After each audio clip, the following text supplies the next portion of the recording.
오늘 말씀은 창세기 11장 1절에서 9절 말씀입니다. 우리가 잘 아는 사건, 바벨탑 사건이 여기에 나오는데요. 바벨탑 우리가 잘 알듯이 사람들이 교만에 차올라서 바벨탑이라고 불리는 하나님께 우리가 닿자, 우리가 흩어짐을 면하자라고 그 두려움에 기반한 하나님께 도전하는, 자신의 힘들을 의지해서 하나님께 도전하는 사건이었습니다. 그래서 하나님께서는 내려와서 보셨죠, 그 사람들을. 그래서 봐서 그 사람들을 다 흩으셨습니다. 흩으신 방법이 바로 언어의 분열이었죠. 각기 다른 말을 하게 해서 그것들이 못 알아듣게 해서 그 사람들이 흩어져서 가는, 우리가 영화도 어렸을 때 본 기억이 납니다. 근데 이곳에 숨겨진 말씀의 비밀이 저는 하나가 보이는 게, 말은 단순히 우리가 언어 소통을 하는 기호 전달의 의미, 그러니까 의미를 갖는 것이 아니라 일종의 사람들이 뜻이 맞는 주파수라고도 볼 수 있다라는 것이죠. 우리가 말이라는 것, 언어라는 건 단순히 그 말에 그냥 우리가 뭐 글자로 적어 놓듯이 그렇게 해서 의사소통으로만 쓰는 게 아니라 하나의 울림이라는 겁니다. 무슨 말이냐면, 우리가 하나의 마음이, 뜻이 합쳐져서 말을 하게 되면 그것이 한 뜻으로 되면서 그것이 단순히 글자로 표현된 것만이 아니라 사람들의 삶을 바꾸고 또 행동을 일으키는 동기로서, 그런 울림으로서 작용을 한다라는 거죠. 그래서 같은 문장이라도 어떤 숨으로, 어떤 호흡으로, 어떤 압력으로, 어떤 리듬이냐, 어떤 강세냐, 어떤 톤으로 말하느냐에 따라서 전혀 다른 의미를 가지고 사람들 마음에도 다가가는 의미가 다르다라는 겁니다. 이 말이 정돈되고 공동체가 한 뜻으로 수렴하는 것은 이 말이 맞는다, 우리가 말이 맞는다는 표현을 쓰잖아요. 말이 맞는다는 표현은 사실은 마음이 맞는다라는 표현이 되기도 합니다. 그렇게 돼서 이 울림, 하나의 울림으로 공명되어질 때 사람들이 움직이게 되는데, 오늘 보면 이 안정되고 고른 수미로 사람들이 된 것이 아니라 하나의 잘못된 생각과 마음으로 합해져서 그것에 한 울림이 일어나서 사람들이 움직이게 되는, 거의 뭐라고 그럴까요? 이 폭주하는 거죠. 집단적으로 폭주를 하는 상황이 벌어진 겁니다. 흥분되고 과열돼서 공격적이고, 이게 과잉돼서 확산되고 공동체가 잘못된 한 방향으로 가고 있는 모습을 우리가 보게 되는 거지요. 바벨 사건의 핵심은 말이 맞았냐 안 맞았냐, 그러니까 언어가 통일되어 있냐 안 통일되어 있냐가 아니라 한 언어로 하나됨의 방향이 잘못된 방향으로 정렬이 되어 있다라는 것이 우리가 영적으로 바라볼 수 있는 그런 의미라고 볼 수 있습니다. 우리가 사람 가운데 의사소통을 할 때도 같은 말을 하더라도 그 뉘앙스와 그 톤에 따라서 그게 비꼬는 말이 될 수도 있고, 또는 사실 전달하는 말이 될 수도 있잖아요. 그 바벨탑의 한 언어는 이 공명하는 것에 극대화된 잘못된 예시였다. 그래서 그게 위험했다. 그것이 그래서 하나님 보시기에 흩어짐을 당할 말이었다라는 겁니다. 창세기 11장의 사람들은 성읍과 탑을 쌓아서 이름을 내고 우리가 흩어짐을 면하자라고 한 것을 봤을 때, 이 공동체가 하나의 목적, 하나의 신호를만 바라보고 있었는데, 어떤 신호에 사람들이 반응을 한가 하면 자신들이 흩어질까 봐 두려워서, 그리고 자신들의 이름을 내기 위해서, 그러기 위해서 성읍과 탑을 쌓는 일을 마지 않고 하나의 이 목적에 따라서 울림이 공유가 됐다라는 겁니다. 공동체 전체가 동일한 주파수로 울림을 가지고 행진을 했는데 이게 잘못된 목적에 맞춰져 있었다라는 거죠. 이 울림이 커지면 커질수록 사람들이 비판하거나 이것에 대해서 잘못된 생각을 가지거나 할 것 없이 그냥 한쪽으로만 흘러가게 돼서 폭주하게 되는 상황이 바로 바벨탑의 사건입니다. 이 공명의 힘은 굉장히 대단합니다. 어떤 사람의 말과 뜻이 함께 울림이 되어서 하나의 생명을 살릴 수 있고 공동체를 살릴 수도 있지만, 그 목적이 왜곡되면 집단적인 폭주가 될 수도 있는 거죠. 즉, 한 언어, 말이 맞았다, 한 언어를 가지고 있다는 것은 아름다운 협업이 일어날 수도 있지만, 바벨탑에서는 그 협업이 자기중심적, 자기 이름을 내는데, 그리고 흩어질까 봐 두려워하는 것에 대한 두려움에 대한 방어였다라는 거죠. 우리가 이 말이 단순히 맞는다 아니다라고 이 바벨탑 사건을 볼 것이 아닌 게, 우리가 나쁜 일을 하든 좋은 일을 하든 지금 세상에서는 언어가 사실 중요하지가 않습니다. 우리가 AI로 바로 동식 통역이 되는 세대에 살고 있기도 하고, 그리고 모든 수단을 통해서 우리가 언어가 다르다 할지라도 그 사람과 의사소통하는 것은 전혀 문제가 되지 않죠. 단지 그게 한 뜻이 목적이 맞아서 되려면 그 의도와 마음과 생각, 이것들이 중요하다는 겁니다. 이것을 오늘 말씀에서 저는 이 주파수 또는 공명, 파동이라고 이야기를 하고 싶은 거죠. 요새 많이 쓰는. 그래서 하나님께서 언어를 혼잡하게 하신 것은 우리가 단순한 이 사람들의 언어 체계를 파괴한 것으로 보기가 힘듭니다.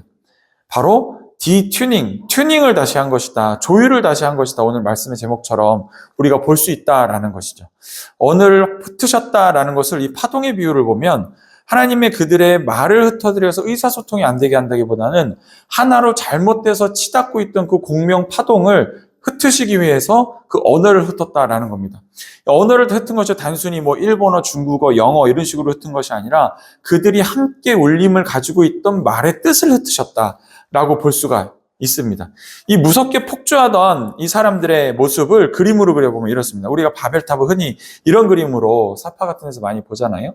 그래서 이 사람의 한 마음 한 뜻으로 하늘을 향해 닿자, 하늘에 닿자, 우리가 흩어짐을 면하자, 우리의 이름을 쌓아 올리자 하고 이 바벨탑이 전 어렸을 때 하늘까지 닿게 하자 하기 해서 이게 얼마나 높은 탑이길래 하늘을 뭐 뾰족 찔릴 수 있을 정도로 높이 가나라고 이해가 된 적도 있습니다. 근데 오늘 말씀의 이해를 보면 이 탑의 높이가 중요한 게 아니죠.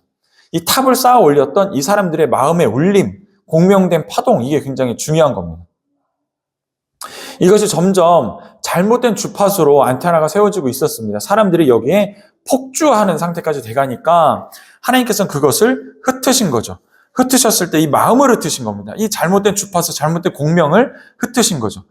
하나님께 도전하려는 이 폭주, 이 증폭되는 이 마음들, 이거를 흩으셨다고 우리가 볼 수가 있는 겁니다. 여기서 공명이 계속된다면 더 큰 탑, 더 강한 도원, 더 단단한 자기 신화, 더 우상 숭배로 이어지게 되는 거죠. 그러나 언어에 혼잡해졌다라는 것은 같은 신호가 동시에 대규모로 증폭되지 못하게 하는 안전장치로서 하나님께서 그것을 발동시키신 거란 것입니다. 그렇기 때문에 이것은 사람들의 언어 체계를 파괴한 것이 아니라 다시 그 잘못된 주파수를 조율하는, 잘못된 파동을 조율하는, 잘못된 음을 조율하는 하나님의 조율 활동이셨다라는 거죠.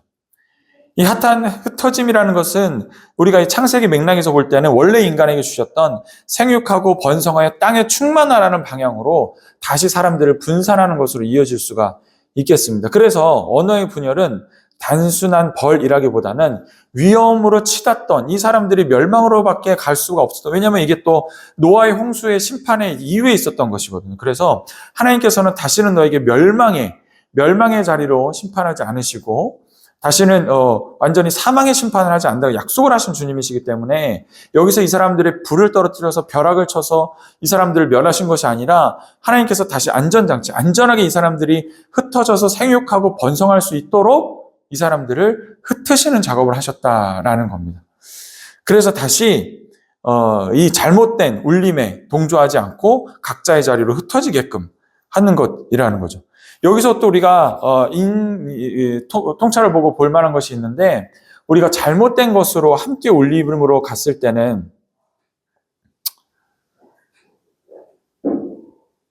잘못된 울림으로 함께 갔던 것을 하나님께서 흩으셨다라고 했는데, 이 사람들이 두려워했던 게 결국은 뭡니까? 흩어지는 것이 두려웠습니다. 근데 사람이 생각하는 흩어짐과 하나님이 생각하는 흩어짐은 다르셨던 거죠. 사람이 생각하는 흩어짐은 더 힘들어지는 것이었지만 하나님께서 생각하는 흩어짐은 하나님께서 사람을 창조하신 본연의 자리, 바로 순종의 자리였다라는 것입니다. 이 순종의 자리로 사람들을 돌려보내신 것이에요. 하나님께서 원래 주신 목적대로, 원래 주신 사명대로 순종의 자리로 돌려보내셨을 때 이들은 살 수 있게 된 거죠. 자, 그러면 이 맥락에서 봤을 때 우리의 우리의 호흡, 우리의 공명된 이 말씀, 주파수, 이거는 누가 주관하십니까? 바로 하나님께서 주관하신다는 겁니다. 우리 말이 숨에서 나오고 이 숨결을 누가 주신 겁니까? 하나님이 주신 겁니다. 이 말에서 나온 숨결이 잘못된 언어로, 잘못된 마음으로 하나 돼서 하나님의 숨결에 동조하기보다는 세상에, 우리의 두려움에 그 숨결이 동조하게 되면 우리의 이름을 내자가 되고 우리가 흩어질까 두려워 하나님과 같이 되자라고가 되는 거죠. 그래서 하나님께서 언어를 흩으심으로 그들을 붙잡고 있던 집단적인 이 잘못된 호흡, 잘못된 숨, 잘못된 음성을 흩어신 거죠. 다시 하나님께서 주신 온전한 음성으로 가게 하신 겁니다. 하나님의 음성이 있는 곳,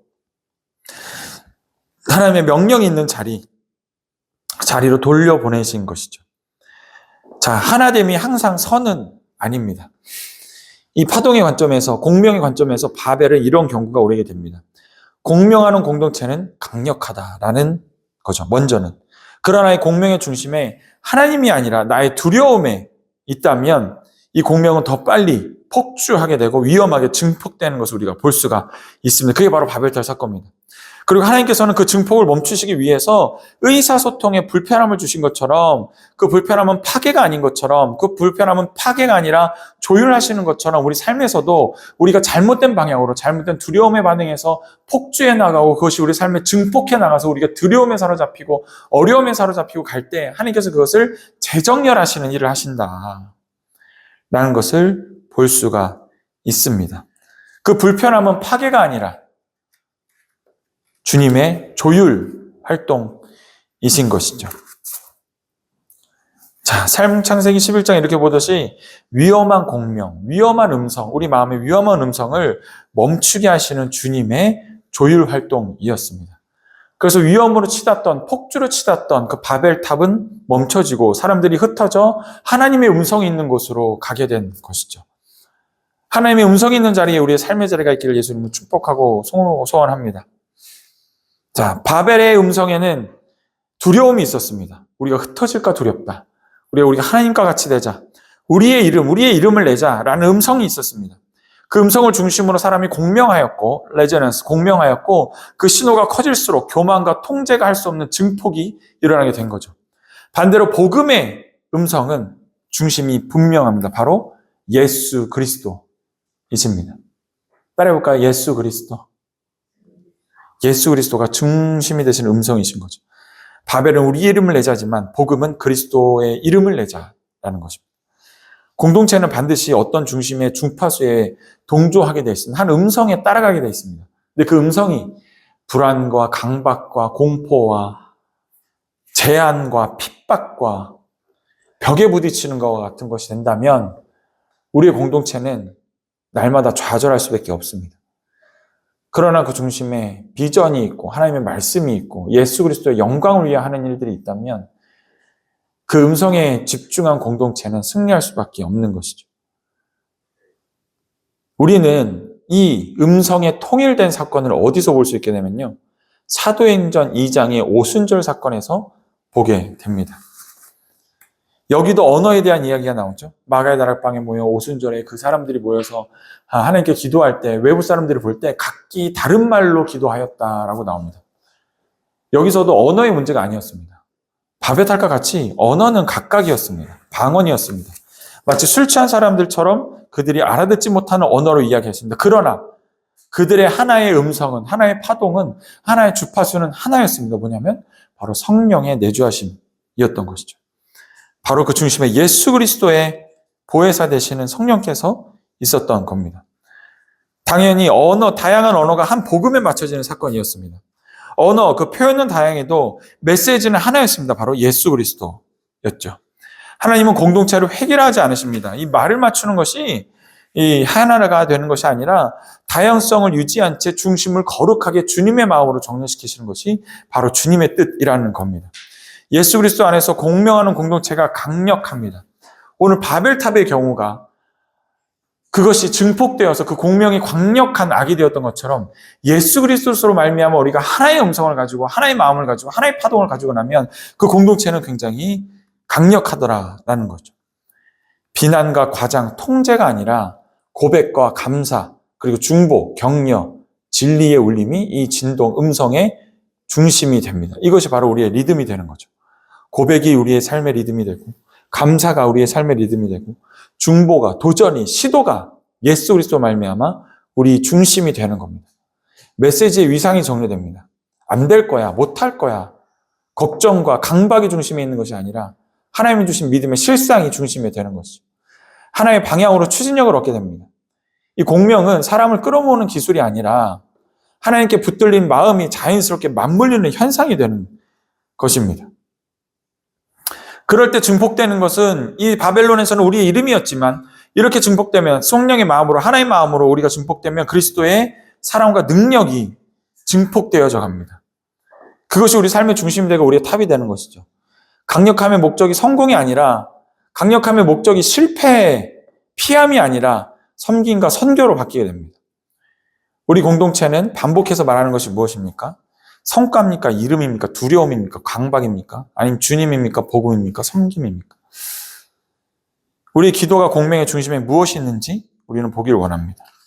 하나님은 바벨을 탑의 위험한 공명을 이 조율로 멈추게 하셨습니다.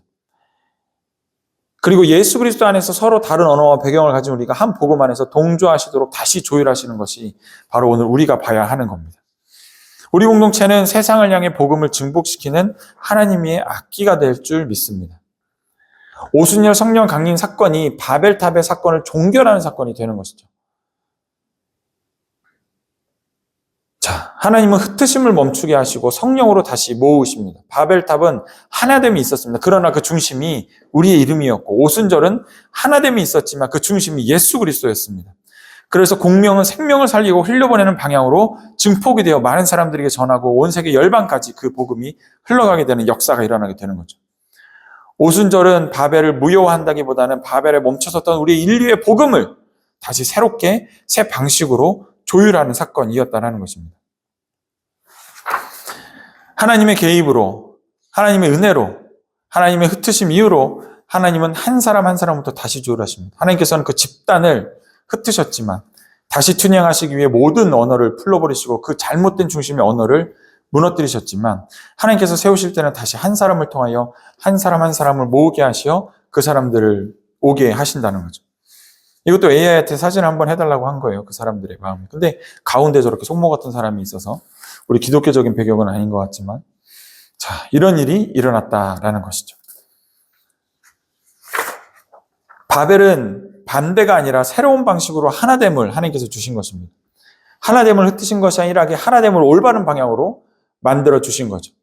우리가 하나 된다고 생각할 때는 사람들이 하나 되는 것으로 생각하지만 우리가 하나 된다고 했을 때 주님께서 보여주시는 하나됨은 하나님의 뜻으로 하나됨입니다. 사람들은 흩어질 수 있습니다. 그러나 우리 언어도 흩어지고 생각도 흩어지고 우리 마음도 흩어질 수 있지만 그것이 하나 되는 울림은 공명됨을 중심은 음성은 바로 하나님의 말씀이 있는 자리라는 것이죠. 우리가 몸이 모이지 않아도 하나님께서는 그 마음으로 모이게 하시는 성령의 역사하심으로 지금도 많은 언어로 많은 세상에서 많은 사람들에게 하나님의 은혜로 함께 하시는 은혜가 있게 됩니다. 자, 오순절의 특징은 한 언어에 집중되어 있지 않습니다. 우리는 바벨탑 사건을 볼 때 단순히 언어로서 그걸 대하지만 그것은 언어의 이야기가 아니라 한 마음에 대한 이야기였습니다. 그렇기 때문에 오순절에서 우리가 봐야 될 것은 비록 언어는 다 다르게 방언으로 기도했지만 한 성령으로 한 마음으로 한 중심으로 한 공명이 되었다라는 것입니다. 성령의 역사는 회개라가 아니라 정렬이다라는 것이죠. 예수님은 구주이십니다라는 고백, 주님의 영광을 위하여 달려간다라는 고백, 하나님의 영광을 위하여 살아간다라는 고백이 굉장히 중요한 것이죠. 이것이 우리의 하나의 주파수로 맞춰지고 하나의 공명이 되어서 그것을 향하여 나가는 믿음의 행진이 우리 가운데 있어야겠습니다.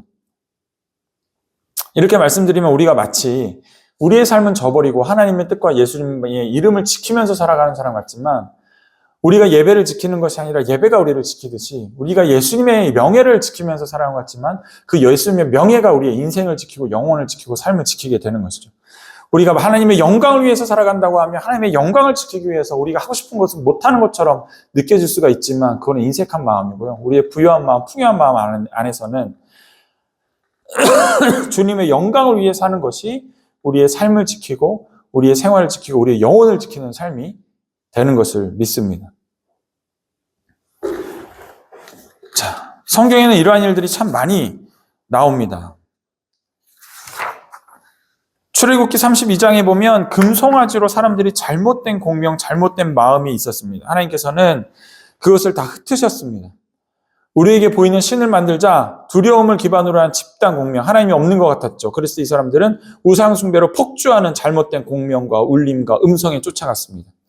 그럴 때는 하나님의 심판으로 폭주를 멈추시게 하시고 다시 모세의 중보와 회개하게 하시고 언약의 길, 예배를 회복하시고 제사를 회복하게 하셔서 모든 것이 주님께 주파수가 맞춰지도록 재조정하시는 하시는 조율의 활동이 있으셨습니다. 자, 민수기 13장 14절 아주 중요하게 나오죠. 정탐 이후에 그 사람들은 두려움으로 조율되었습니다. 그러나 하나님께서는 다시 믿음의 공명으로 그 사람들을 바꾸셔서 두려움에 사로잡힌 그들의 음성에서는 하나님께서 주신 가나안 땅을 차지하지 못할 것이었지만 그 상황이 변했나요? 아니요. 갑자기 그 사람들이 힘이 세진 것도 아니고 팔이 한 자거리 있던 것이 두 자가 된 것도 아니고 칼 한 자루가 칼 두 자루가 된 것도 아닙니다. 그리고 금 한 냥 있던 것이 금 두 냥 된 것도 아닙니다. 단순히 그들의 마음이 두려움에 맞춰져 있을 때는 그것을 차지할 수 없는 것이었지만 아론과 여호수아와 아론이 보고 왔던 그 땅 우리가 차지할 만합니다. 주께서 주실 만합니다. 그 사람들 우리가 없앨 만합니다라는 마음으로 공명되었을 때 그들의 손에 가진 것은 똑같았지만 그 가나안 땅을 가질 수 있었던 주님의 조율하심이 바로 구약에 있었던 거죠. 사무엘상 8장 백성들이 우리나라도 다른 나라처럼 왕이 있게 해주시옵소서 왕을 주세요라고 했을 때 하나님께서는 그 공명을 다시 흩으시어 주님의 마음으로 합쳐주시는 일이 있었습니다. 예수님께서는 이 시대에 잘못된 공명으로 치닫던 성전, 예배, 탐욕과 욕심과 빼앗음과 인색함으로 가득 차 있던 주님의 예배 중심의 성전들을 그리고 주님의 주신 말씀의 은혜를 그리고 천국의 은혜를 복음의 은혜를 사랑의 은혜를 다 깨부수시고 사역하심으로 그것을 다시 예수 그리스도 중심으로 모아주셨습니다. 예수 그리스도께서 우리의 중심이 되어주신 일을 친히 이 땅 가운데 사람의 몸으로 와서 했다라는 말씀이시죠. 잘못된 공명, 우상, 두려움, 내 이름으로 됐던 것이 하나님의 속도와 하나님에게 올라가는 증폭을 꺾는 잘못된 증폭을 꺾는 조율하심이 경고와 심판, 또 광야길, 갈등이 드러남으로 하나님께서는 말씀해 주십니다. 그리고 말씀으로, 회개함으로, 중보함으로 성령의 중심으로 우리를 다시 조율해 주시고 결과가 탑이 아니라 사명과 증언으로 확장되게 하시는 것이 바로 오늘 창세기 11장으로부터 배우는 지혜인 줄 믿습니다. 그래서 우리가 창세기 11장에서부터 이 사도행전 2장이 이어지는 주님의 말씀, 언어, 이것에 대한 조율의 은혜를 볼 때 우리가 주님 아버지 앞에 오늘도 우리 마음의 중심에는 어떤 음성을 따라가고 있으며 우리의 삶은 어떤 이야기와 어떤 것들을 공명하고 있음을 다시 한번 돌아보며 그것 가운데 만약에 주님의 희망과 사랑과 비전과 소망이 없다면 주님께서 주시는 삶의 희망과 비전과 은혜를 우리 마음 중심에 두게 되시는 저희 여러분 되시길 예수님으로 축복합니다. 아멘. 기도하겠습니다. 할렐루야. 주님 감사합니다. 오늘도 주님의 말씀을 들고 섭니다. 아버지 하나님, 우리 마음에 내 마음에 하나님을 바라보지 못하는 아버지 하나님 이런 것들이 있다면 아버지 하나님께서 그것을 다시 주님의 것으로 재조율하여 주시는 은혜를 갖게 하심으로 우리 마음에 하나님의 은혜가 충만한 우리들 될 수 있도록 주님 인도하여 주시옵소서. 주님께 성령을 구하며 우리 삶을 올려드리며 감사드리며 예수님 이름으로 기도드립니다. 아멘.